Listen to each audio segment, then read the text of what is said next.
Why is there always a conflict between science, spirituality, and religion? Science is the discovery of consciousness, religion is the adoption of consciousness, and spirituality is the expression of it. There's no difference.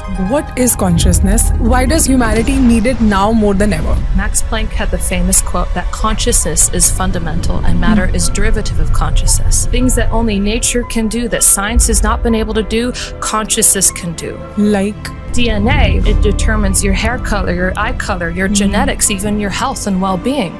And we've seen things that when you change consciousness, we've seen DNA changes. for somebody like me, a science student, why do I believe this? A lot of people have actually left religion and spirituality because science has provided more for them than religion has. But science is still struggling to have influence and control over the mind and our emotions and our mental health. Consciousness is what determines your state of mind. Do you think that practicing consciousness is like altering your destiny? Yes. The pressure, stress, anxiety, relationship issues, mental health issues, physical health issues, we feel that this is the default nature of life and this is how a life is lived. Your natural state is well-being. Life is full of so much wonder and beauty and happiness and joy. It's like I had no idea before. So if there's anything that I want people to know at the very beginning of this journey is to know that God does love you and you're not alone and you are so incredibly loved more than you'll ever know. Whether spirituality is scientific or is it just a belief? What is enlightenment? What is consciousness? What is a blessing? And how it changes our life? Let's learn about all these things today from a very different perspective from our guest, Dahryn Trivedi. She is an enlightened spiritual leader, co-founder of Divine Connection, has come all the way from Texas, USA to India to share her miraculous journey with us today.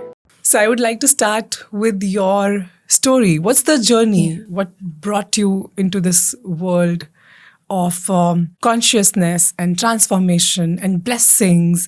How it started? From my experience, I had this very inherent deep connection with the divine. And it was something that I felt. I had these experiences of complete stillness of the mind, these states of rapture. It was like bliss, ecstatic states. I felt like I dissolved into something bigger than myself, beyond a shadow of a doubt that this was God. And I grew up, in a Christian church. Basically, my journey was, something I experienced with religion, but felt was missing, just some link between what religion was talking about and what I was experiencing. And I wasn't able to find a way to bridge that gap. So I knew this concept of the guru. So I already had this idea in mind that, the only way to really have that connection, to have the divine in your life is through the help of a conduit. Somebody who's already connected, who's established in that consciousness. And it was around the age of 8, I actually had a new experience where the divine came to me. And in that moment, intuition hit me. And it told me that there was a man who was a guru, an enlightened being, who would be my husband, that man would lead to my own awakening, my own enlightenment. But the thing that God left out was when. When, how this would happen, who exactly this man would be, all these things, God has a tendency to leave things out. Okay. So I had this knowledge and I basically led my whole life. And so I just did what I thought was appropriate. And I actually, I never partied. I never drank alcohol. I never smoked. I never even had sex before marriage. You never felt like doing all these things? No, I had zero desire. Oh. The desire wasn't even there because I didn't have any other purpose in my life. I didn't have any other goal, right? I didn't have a desire to, have this type of education and graduate and become I had no idea what my destiny was going to lead me through, but I just knew I wanted God, and all of those things, it would fall into place when it was meant to. But were you liking that? Because you were too young, like at the age of 5 or at the age of 8, you were too young to actually process everything and to actually kind of know what is it. Right. You were just feeling differently than other students of your age. So were you liking this difference Were you embracing it, or you wanted to be like other kids? I definitely didn't want to be like other kids. But at the same time, for a long part of my life, I didn't know that other people weren't having the experiences I was having, because I truly felt like it was just normal part of life. And it wasn't until I shared them with other people that I realized that it's strange, it's unusual. And so very quickly, I learned in my life not to talk about it because of people's reactions to it, and because it was vastly misunderstood. And also there's a teaching, don't cast pearls before swine. Not to say that they're swine, but it was more like, whatever is precious to you, hold to your heart and only share with those that can hold it properly in their hearts. What were the challenges that you faced during this time? So what happened with my journey is uncertainty that I had, which led to, these rising mental health problems, this anxiety, this fear of the future. I was very shy. Like I had issues, public speaking, huge anxiety throughout my whole life, up until leading to meeting my husband, my guru. And so my mother especially, she's the one that kind of tuned into it more.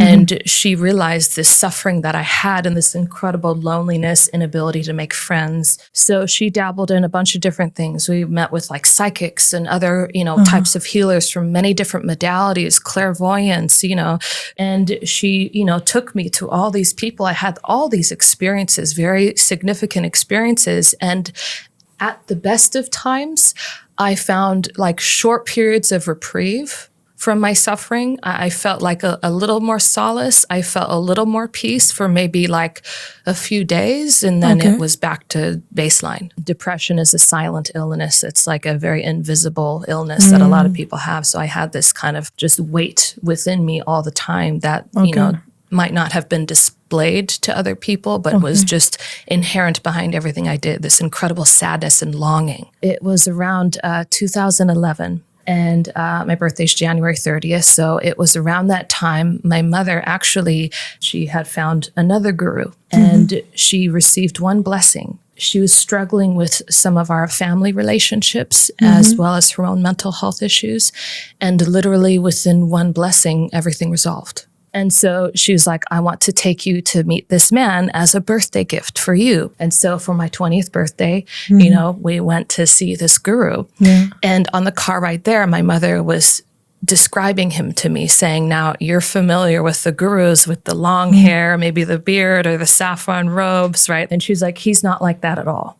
He's very different. He's like, she has, he cut his hair short. He wears a suit and a tie, and he's very much into science. He's not very much into, a lot of the spiritual, dogma and tradition. He's very scientific. He's he's a guru. But he is a guru.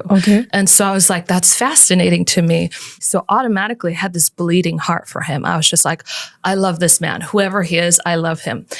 And so I was just so excited to meet him. I went to meet him for this blessing, to bring this guru, to bring my husband into my life. And it turned out he was that very man. From that moment onward, I knew who he was. I was like, this is the man. This is the person that, is going to be my husband. And he had no idea who I was. The moment I sat down for a blessing, it's like he looked down at me. He read my intake form. He put it down. He looked at me and he said, the only thing that will make you happy is God. And without even writing it down, he could see that immediately. He actually told me all the problems I had, things I didn't write down. He said, you must have problems with your menstrual cycle. You must have problems with your sleep. You must have problems. He just gave me a whole list of things that I didn't know. So after when you got the blessing, how your life changed? Literally every single one of those problems that he pointed out to me, when I found the resolution of those problems, when those problems disappeared from my life, I'll get emotional talking about it. You realize what true happiness and true well-being is. It's like I had no idea before. And that's the state of so many people. They have no idea what life is really like when these problems don't exist. Life is full of so much wonder and beauty and happiness and joy. Your natural state is well-being. God wants you to be happy and healthy. And it was like it took that blessing to take that away for me to see that properly. And that's what told me more than anything that he's real. because of all the paths I've tried. I love what he's done in my life so much. I'm so grateful. And in that moment, I also realized that, this is the man I've been waiting for. This is the guru. This is the person. And so I didn't know how God would arrange our marriage because, like I said, he had no idea at that time. He didn't look at me and say, "You're my wife." He looked at me and said, "You have these problems."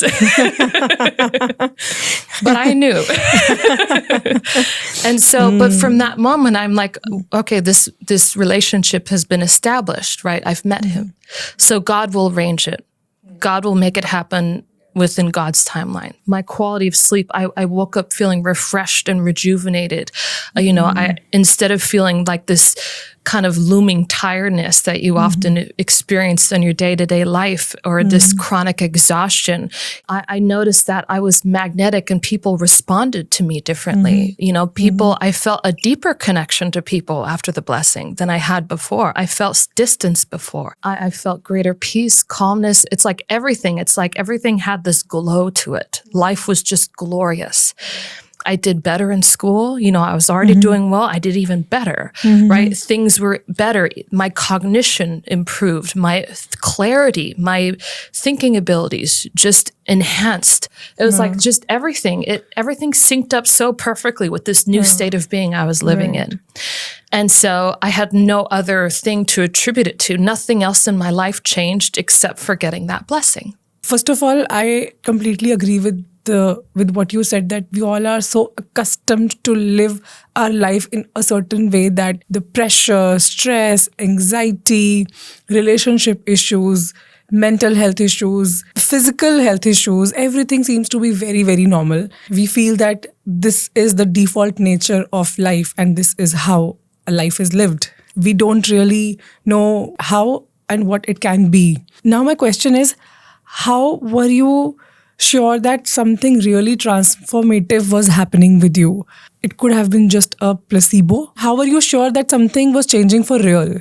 One of the very first things that happened to me, right, was because like I tell you, a lot of women think their menstrual cycle is very normal, right? And I was one of those people who had an incredible amount of pain with their menstrual cycle. My menstrual cycle was on the heavy side that lasted long days. Like literally 9-10 days at a time. I just had so many problems, mood swings, irritability, depression, all those things, you can name it. I had just finished my menstruation before getting a blessing from him. Immediately after that blessing, that very night, I started it again. My very next menstrual cycle started within 2 days that my last one finished, which has never happened to me before. It's not possible. It never happens that way. Yeah. And on top of that, it was very light. I had no pain. I had no irritability. I was in a good mood. Everything was fine.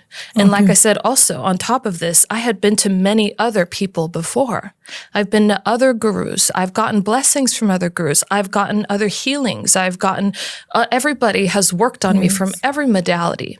I never had an experience like this with any one of them. You'd think if it was psychology, one of those people would have the same impact that his blessing had on my life. So I had enough experiences to compare with this one to truly say that this one stands apart as something different that's beyond my psychology, because my psychology at most gave me reprieve for a few days. I felt good. My energy slightly improved for maybe like 5 days after at most. And then I went back to baseline always. This was something that lasted for months. You were having the exact same lifestyle which you'd have before. Yeah, nothing changed. Nothing else changed. The only thing that happened is I met that man, right? There are just so many things, so many synchronicities that make it hard to deny that this is something real and concrete. And at the same time, my skin improved. My hair grew faster. My nails grew stronger and faster as well. The texture, the glow on my skin, right? Everything changed. They say you can't really influence psychologically. And you know, we even have many clinical trials that we can go into about the difference between psychological changes versus what we've been able to see in our clinical trials. And so for me, this experience persuaded me beyond a shadow of a doubt. This is real. So I was waiting for, divine to arrange our marriage, essentially. You did not say him a word? No. At that time, I was still, nervous speaking to him. I wasn't sure what I could even say to a guru. So when did I love you happen? Right after. Right after? Right after. Okay. I mean, there was love in his work and who he was as a human and what he was doing. But love at that level happened after I knew his relationship with me and what it would be in the future. Then how did the story unfold? What ended up happening is in June 2011, that same year. Yeah. So he finally had that knowledge, right? Divine told him that there was a wife, someone in America that was waiting for him that he was supposed to marry. They would be maybe in the early 20s. And he gave this list to that woman. So she had this list. She went through all the details. And basically she was the first person that came into her head was me. But she was a little concerned because she was like, I don't know. I know she fits that age, but she's so young. She's just 20. After that, she called. And it was my mother who answered the phone. And when I heard the news that he was looking for a wife, I just broke down and started crying. Really? And my mother had a panic attack. She was like, what's going on? What's this reaction? Because she didn't really know. I didn't tell her that I was going to marry him. She had no idea. It just kind of hit her. She was like, do you want to marry him? And she was like, I want to marry someone like him, and there's no one like him. So yes. She put me in contact with Guruji, and we married in July 13th, 2011. Your story just sounds like a movie script. I know.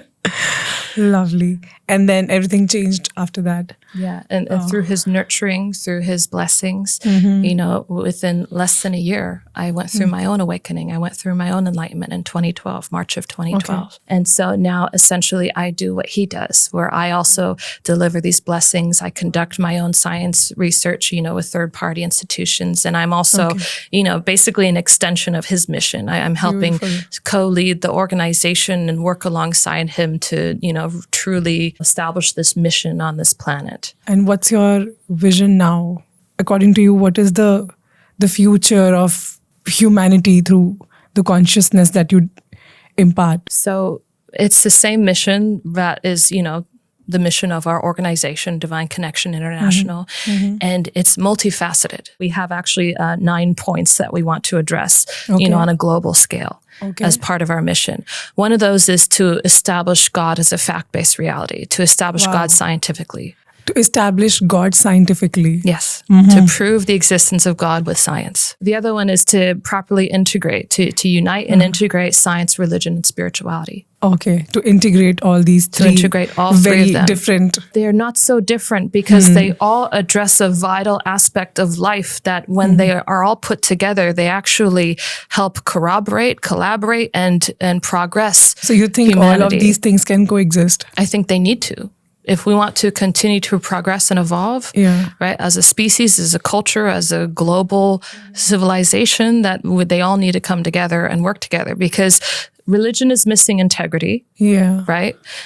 Science is missing the true thing that makes, everything tick, that it makes everything work, which is God and consciousness. So all of these things that when you actually put them in the context of one another, find that one force that unifies and connects them all together, which is consciousness, you actually find out that there's no conflict between them.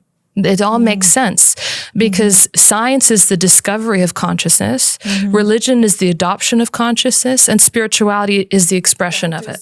So they're all in perfect alignment with each other. So there's no difference. Okay. But also part of our mission too, we have, like I said, many different facets of it. One of the things is to produce highly nutritious and bioavailable foods. Wow. Right? Without the use of toxic chemicals. We want to produce new materials to advance our technologies, to improve solar panels, computing, those types of things. We've actually found that when this blessing is applied to non-living materials, we actually have materials that behave and function differently, right? That is considered a scientific impossibility, things that change at the atomic and structural level that science cannot do, right? We're doing things that exceed scientific expectations and standards. Have you done anything in this area yet, or We have that's done in- this, yes. Can you share an example? So in non-living materials, so we have over 4,000 experiments in material science, right? With non-living materials, metals, ceramics, polymers, and chemicals. And we've seen changes down to the atomic level. Basically, we're able to change the structure of the atom. We're able to make it bigger. We're able to make it smaller.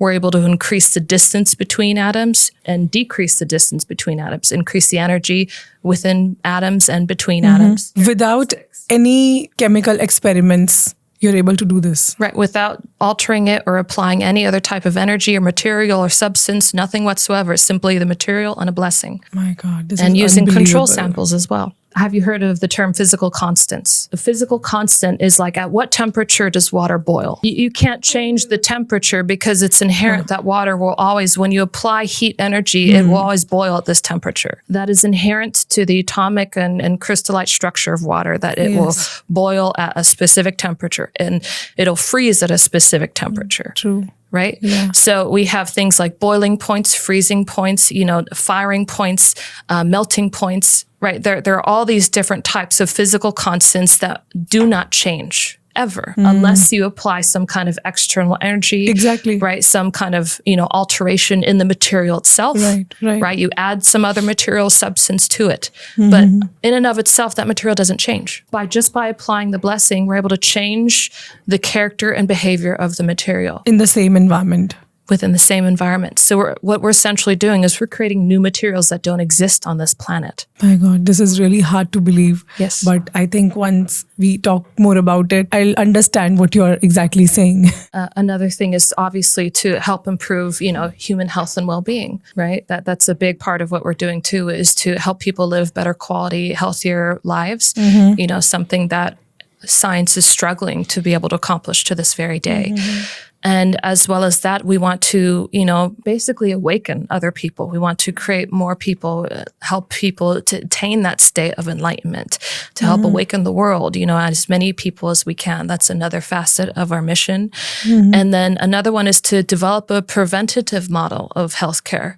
So right now we only have a breakdown model. There's a problem, we have solutions, or we have ways to manage the problem, but we don't have things that can optimize your potential. Yes. We don't have things that can give you a new level of well-being beyond what your specific destiny or parameters exist right now. If this Exactly. is good quality life for you, we're able to make your life go from here to there. Yes. We're able to enhance your quality of life beyond what your best quality of life is right now. Our default definition has changed. Right. We are considering all this as default, whereas it can be much better than this. Your baseline goes from 0 to 100, right? Something like that. Like what happened with me, Yeah, right. This was me at the best, and this was me after the blessing. So Exactly. literally preventative maintenance model or even optimization. Humans are one of those rare entities on this planet where it's like the sky is the limit for transformation, right? We've seen that when we're able to, develop ourselves and evolve to the point of enlightenment,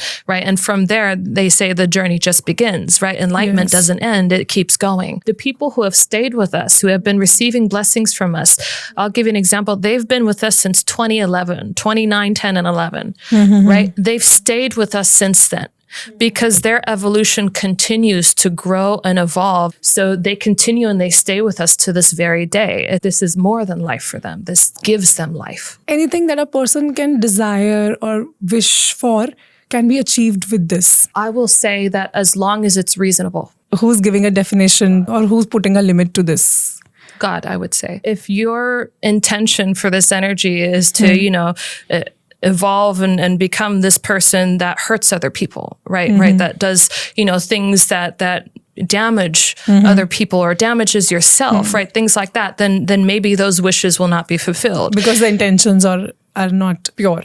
The intentions are not pure. Maybe there's something else that would make you happier. Maybe there's something else that will fulfill you. We like I said, we confuse desire with happiness. There are a lot of things that we desire that we want to happen, but God knows what will make you happy.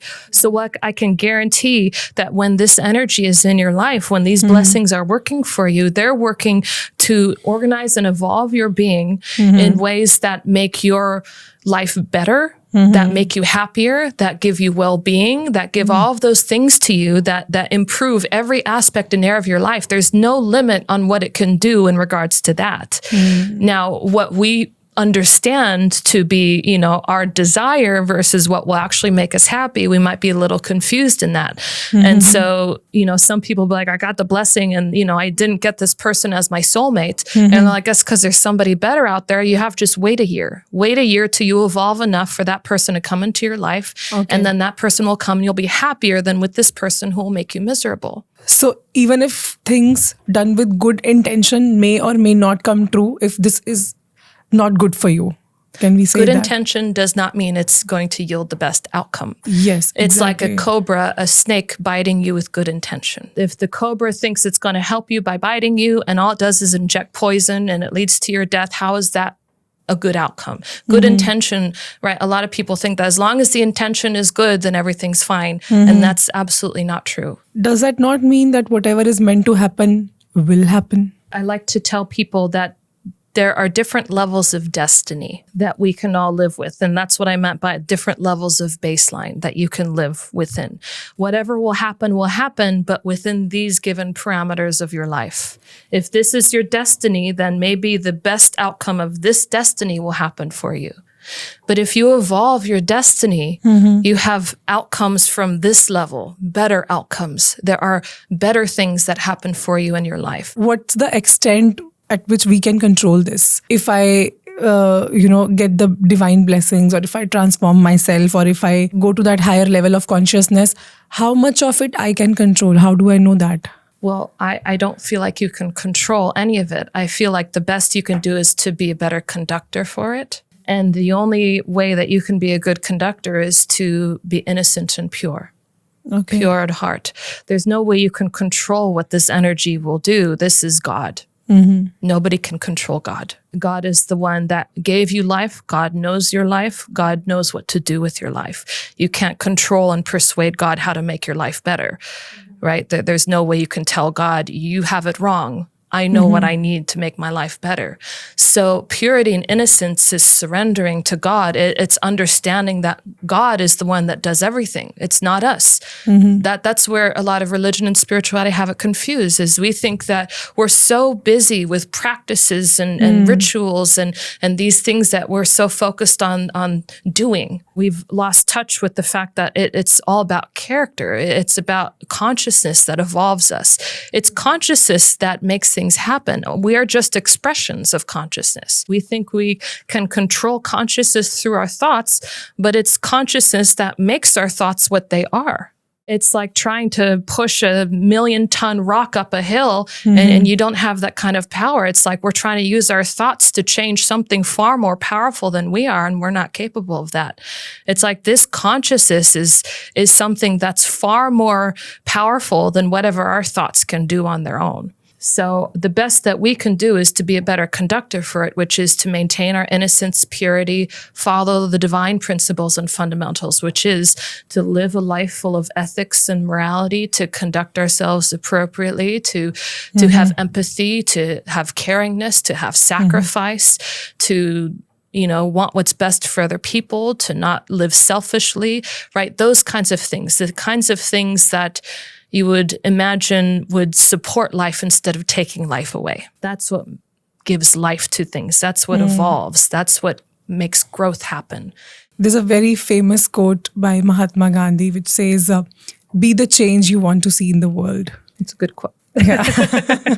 Okay, Dahryn, so we've been talking about consciousness a lot. What is consciousness, and why does humanity need it now more than ever? Both religion and science touch upon this concept that consciousness is fundamental. So meaning it is the origin of our existence. It's the fundamental reality of everything. Okay. Meaning everything else is just an expression of consciousness. If you go into like all the religious textbooks, the origin of our religion, all of them really touch upon one thing, which is that the universe came out of nothing per se. That God created everything from nothing. God existed first, right? Because there's no creator to God, and then the universe came from God. Yeah, but science has another concept. Science has two concepts. Yeah. One of them has not been scientifically proven or validated What our research has been able to do is validate that concept of science, which hopefully will make it more of a dominant scientific understanding instead of a theoretical one. Max Planck had the famous quote that consciousness is fundamental and matter is derivative of consciousness. So there are aspects of science that says consciousness comes before matter does, but they have not been able to scientifically prove it. But they have enough to consider it a theoretical possibility. They have not enough evidence to truly say that it's something real, that it should be a dominant, scientifically accepted phenomena that we all should, accept and embrace, within our culture and society. But we have a lot of people who talk about consciousness, right? Who theoretically discuss it. And Max Planck spent decades of his life trying to prove it without any success. And what we're doing is essentially proving that right, what religion and these scientific theories say are true, that consciousness is fundamental, that God did create the universe out of supposedly nothing through God's grace to experience God's glory on this planet. Grace and consciousness, I'm referring to the same thing. We're created from God's grace. We're created from consciousness. Consciousness is the foundation of everything we have. Everything is just an expression of consciousness in different forms. This table, this microphone, you and I sitting across from each other, we are all expressions of consciousness. And it's consciousness that dictates and programs our reality. It tells us what our destinies are. It tells what the destiny of an atom is. It programs an atom with its characters and behaviors. It's what makes an atom, form a water molecule versus, this table here.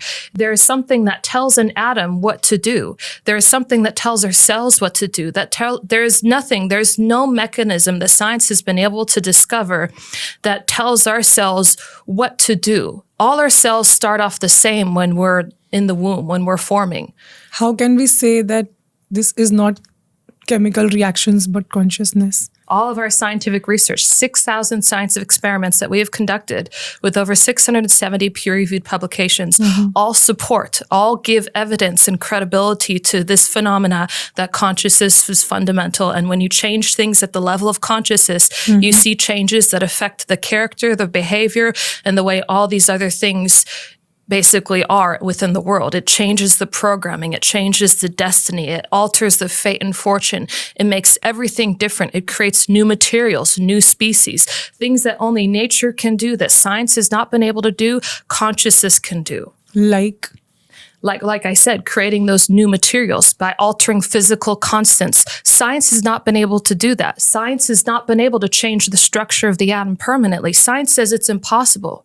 We've also been able to make things form from nothing and make things disappear into nothingness. There's a scientific analysis called CHNSO analysis, which basically measures the chemical composition of an organic material. Right. And we've been able to, and all of them have, levels of C, H, N, S, O in different proportions. C is carbon, H is hydrogen, N is nitrogen, S is sulfur, O is oxygen. So all organic chemicals all organic compounds have different combinations of these different properties, right? These different elements. And we've been able to make S disappear, sulfur, completely eradicate it. We make things appear and disappear. Things that nature says, that are only within the confines of nature's ability to do, that science and mankind cannot do, we've been able to do. We've been able to change physical constants. We've been able to change physics. Science says that there are certain physical laws that we can't change, that we can't alter. We've been able to change those physical laws. We've done things. We've changed DNA. Right? We think DNA, right? That is the origin of our beings. That is the basically the programming that science has identified as what makes up the composition of what we are. It determines your hair color, your eye color, your genetics, even your health and well-being. And we've seen things that when you change consciousness, we've seen DNA changes. DNA reflects the changes at the consciousness level.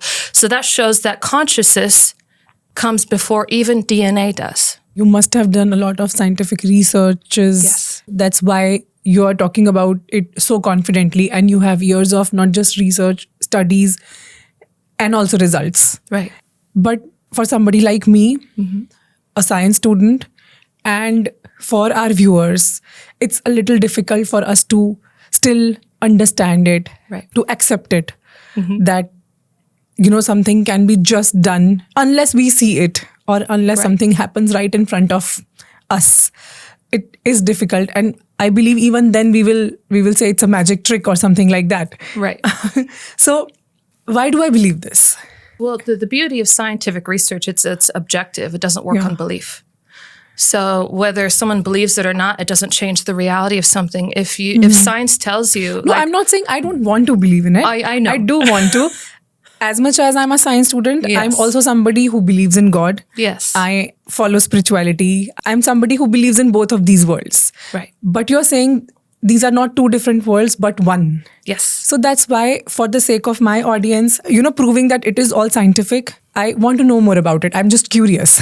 There's only so much you can do with personal belief. But when you address things with an objective reality, right, there's always the difference that we have to make, a choice we have to make in our lives between, reconciling personal belief with objective reality. That's the beauty of science. And that's why we rely on science. Yes. It's because science has done so much for us that a lot of people have actually left religion and spirituality because science has provided more for them than religion has. Right? You see, the younger generation are leaving religion and spirituality in droves.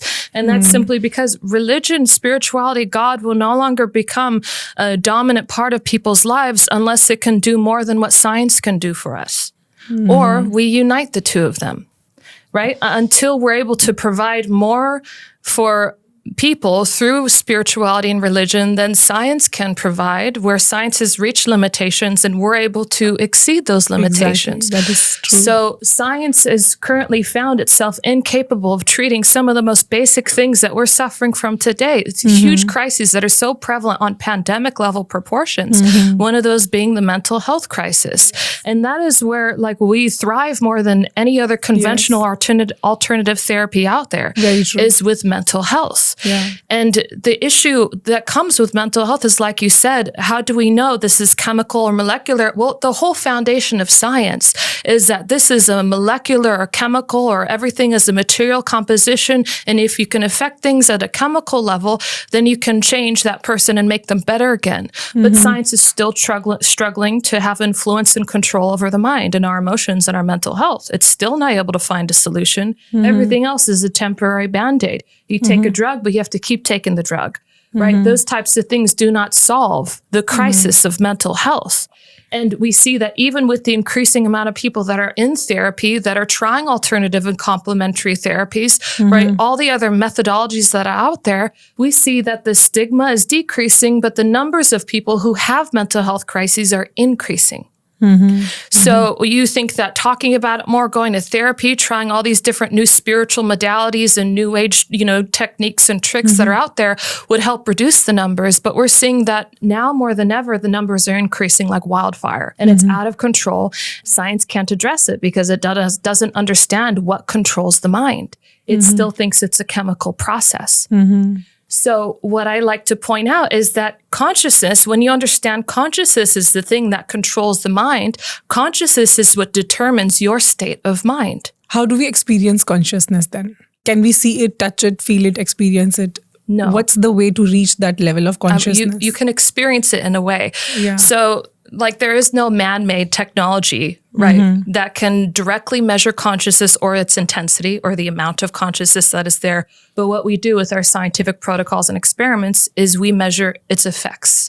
We measure the impact. Okay. So when you bless something and you raise the consciousness, it always shows an effect.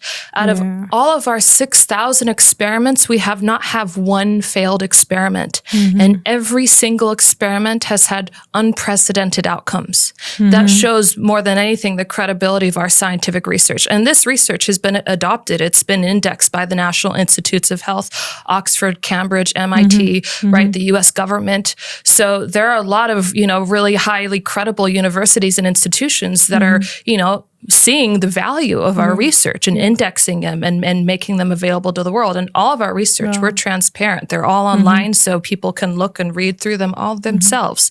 But when we get to how we can truly measure, there is a God-made machine, we can say, that can measure consciousness. And that is us, people. Right? We are the God-made machines that can measure the intensity and presence of consciousness. Our conscious experience is validation enough for its existence.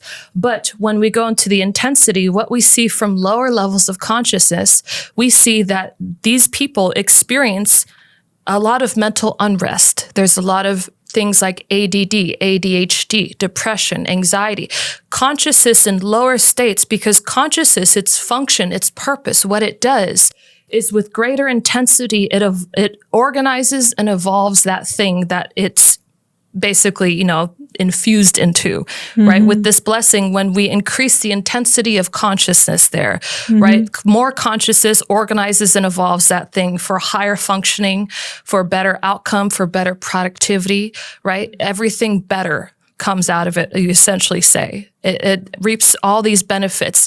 And so when we see that with a human, right, this direct measure of consciousness in our lives is to see our state of mind, the number of thoughts. Have our thoughts calmed down? Is our mind more organized? How are our cognitive abilities? More clarity, more mental peace. We also see in lower levels of consciousness, there's more selfishness, there's more immorality, there's betrayal, there's a lot of people who hurt other people. There's a lot of bad characters that exist in lower states of consciousness, as well as just mental unrest and disorganization and chaos within the mind. A lot of thoughts running all the time. And when you go into higher levels of consciousness, when there's more consciousness, those thoughts slow down. The mind is more fine-tuned. It's more efficient. Everything is more organized. Everything is being able to integrate properly. And we see that this is reflected with greater states of peace, clarity, understanding. There's more compassion, right? You see good characteristics start to come out within that person. You see there's love and empathy, caring, sacrifice. Like I told you, those divine principles that we can all follow become pure and innocent again. So we are the greatest measuring tools of consciousness and its intensity.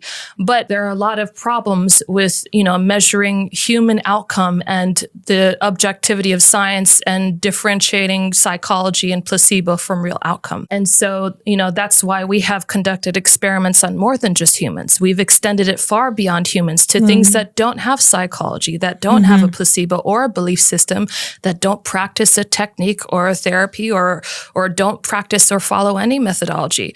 We see outcomes in bacteria. What God do they pray to, right? What belief system do they have, right? And then you have materials. It's like, what kind of psychology? What can you say to a material to make it believe it's going to boil at a higher temperature?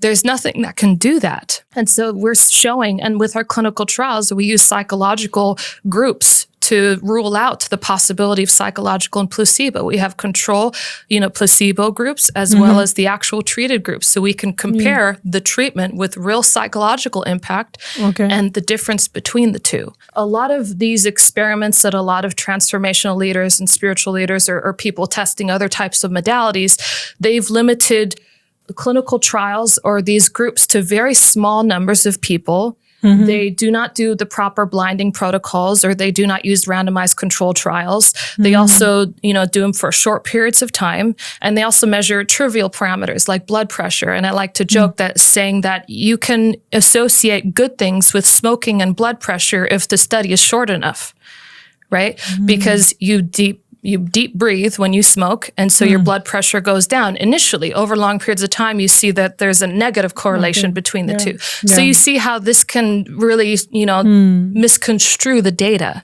when done incorrectly.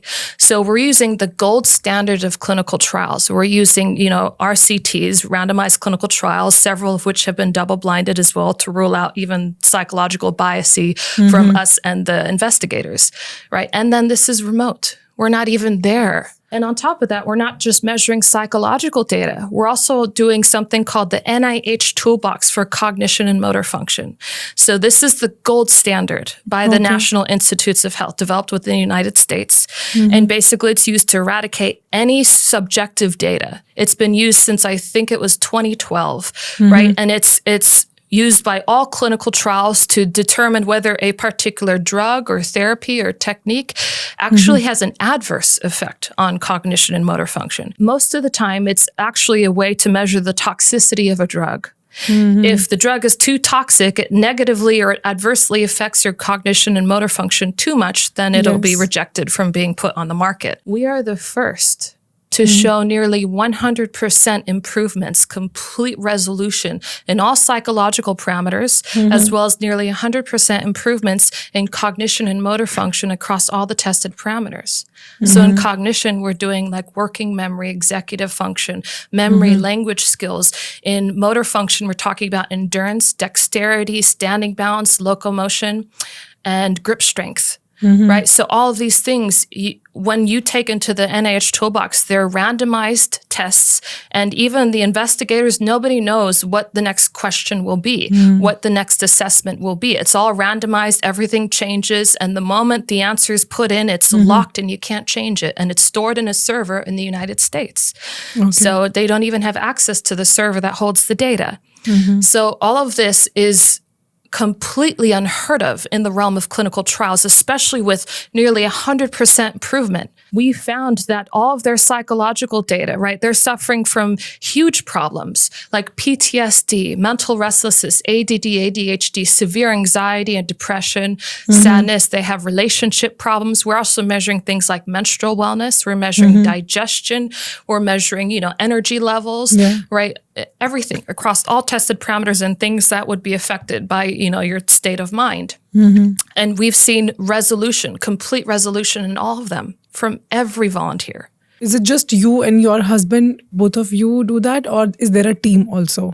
There are 3 people. So there's myself, my husband, and the, you could say CEO of our organization, Alice Branton. So she's the third one that has been able to do so it. only it's just the 3 of you. Currently, there's 3. We intend for there to be more in the future, but right now there's 3. So every time that you practice it onto some people or a group of people, for example, this very study which you just mentioned, right? And it was done remotely. No matter who these people are, what are they suffering from, what their lifestyle is, what their actions are, what kind of medications they are taking, it just worked. We don't have them change anything. They don't change their medication. They continue whatever they're doing. They actually make commitments to not change anything, to not, mess with the data and change anything. And so everything is compared with their baseline as well to see where they were with all their current lifestyle, right? And then where they end up with only the blessings introduced. Let's say if there are 2 people, one who's working on his or her lifestyle, modifying the actions, let's say eating right, taking medications on time, and doing everything what is required for him to be done in order to see a change. And then there's another guy who's doing nothing but just getting blessed, getting the blessings. What can we say about these 2 people? The one who's getting blessings and the other one who's taking the right actions. Who will see the results? So I don't want to even say that, this works better than, following what the doctor says. I think it can work in addition to. Okay. And I feel like whatever you're seeing there, we can add more to it than whatever you can get just through conventional methods alone. I mean, in terms of data, what we have seen in our experiments is that we've been able to exceed conventional methods. Right? So I can say that at the very least is that a lot of our results have exceeded the results of other experiments that are out there. We've done more than whatever is available out there in the world. We've been able to deliver more outcome and more benefits and more results than what other people have tried and failed to do, including conventional medicine and science. So I don't want to say that you shouldn't. I feel like that you should continue to follow your doctor's advice and the medical professionals and use this to support you on that journey. I'll give you an example. My personal assistant in America, before she met us, she suffered from a severe problem called Crohn's disease, right? It's a severe autoimmune problem within the gut, causes huge inflammation. So what happened is it was so severe for her that she ended up having her colon removed at the age of 19 to save her life. Okay. So she has no colon. And a colon, first of all, is an essential part of the human body. It's like, you're missing something very essential. It's the place that holds everything, right? So on top of that, she can't even, hold her bathroom, right? She needs to go to the bathroom like sometimes 20 to 30 times a day, right? She needs to always know where the closest bathroom is because, the moment she needs to go, she has like a minute to decide how to get there and that's it, right? Suffering from huge anxiety, misery, suicidal tendencies. She was suffering by all means in her life. It was not life anymore. In fact, she had even considered suicide multiple times. The irony is she didn't even believe in God before. And so after meeting us, it confirmed her belief in God. She finally started believing in God. She realized God's real. After the blessing, right? First of all, she's no longer on any kind of drugs. Without having a colon, she only uses the bathroom maybe 3 to 4 times a day now. Her health is like nothing it's ever been before. And doctors were not able to solve any of these problems. They weren't even able to help her by 10% because even the drugs weren't working. How does the medical science explain this? They have no explanation. They don't know. And because, consciousness is not a well-spread understanding that this is, a real scientific reality, it's hard for them to understand. But they do say that whenever they see these outcomes, and we've had many of our clients report this, they say that, their doctor just told them, I don't know what you're doing. And some of them say, I don't even want to know what you're doing. Just keep doing it. It's working for you. And so they keep doing it. Mostly we call such things magical, something which can't be explained. I don't know about other places, but definitely in this country, every hospital has a small temple inside. In our country, science and religion have always coexisted. Right. Even in our movies, I don't know if you've watched any Bollywood movie or not, but we rely heavily on blessings and God, and we do believe in it totally. You said that, somebody with this consciousness or somebody who has this level of consciousness can experience all these things. How to kind of achieve this level? Is it a skill set or is it like an acquired knowledge? If somebody wants to feel or experience it, how can they do so? The key to my transformation was having a conduit, was having somebody who was already established, right, in that state of enlightenment. Enlightenment is mandatory to be able to bless and heal and transform. When you get to enlightenment, what is enlightenment? Enlightenment is consciousness, individual consciousness that has evolved to the point where it now has risen and is beyond the consciousness of nature. Because it's now entered into divine consciousness. It is something divine, the creator, the one who created nature. Yeah. Now, God created nature and nature's consciousness to keep everything, we can say, within its destined set of parameters. It has its own destiny, right? You can't move outside of the consciousness of nature. We're bound to it. So that's where the physical constants come from. That's why you have a set of, like a body temperature that if you go above or below that temperature, you can enter into a coma, become paralyzed, you die. So in order to have an effect on nature, you have to have enlightened consciousness, right? From that place, you could say, when an enlightened one prays to the divine, right, to bless, right, a person or an animal, a bacteria, plant, tree, non-living material, basically what that enlightened person is asking for, as long as the request is reasonable, God hears that prayer because that consciousness is within the realm of God, right? Within the realm of the creator. So God hears those prayers and God always answers those prayers so long as they're reasonable. And that's where you see these changes happen. So for, like a human or a microbe or anything, we're increasing the intensity of the consciousness within that. And as a result, that consciousness, it has an inherent intelligence. It starts to organize and evolve your being. It knows exactly what to do.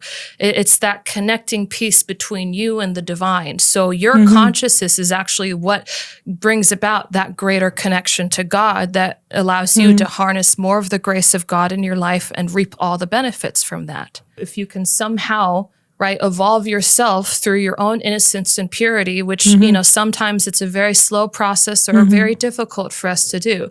And if you're struggling to do that, to evolve your own consciousness, then the enlightened are there to help. The enlightened are there to facilitate, act as a conduit or like a jumper cable, and really speed up that process and help the world. That's what they're here for. Right. And we've proven it and made it a scientific reality that they can do this. It's real.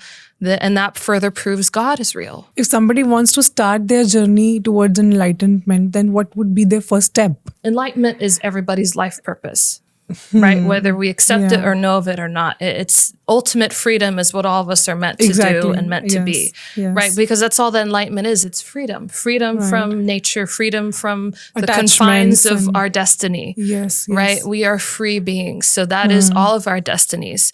But along the path, right, what is, I'd say, imperative and essential is that we, make an assessment of our lives. We have to live in a way where we can sustain ourselves. We have to put our life in order, right? We have to make an assessment of our qualities, our strengths and weaknesses. We have to look at us practically.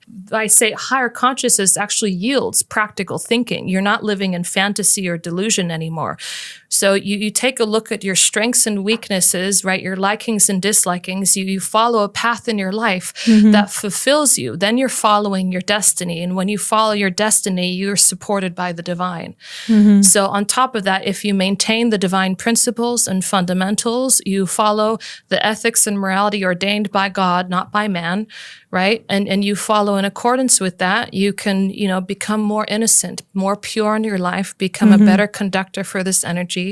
And that will naturally, inherently evolve your consciousness. And if you have these divine blessings, I think that's the easiest and fastest way and the most supportive thing you can do to evolve your consciousness. That's the most effective thing and the only thing I know of that can really do it, aside from a lot of effort on our parts. How is consciousness different from the grace of God?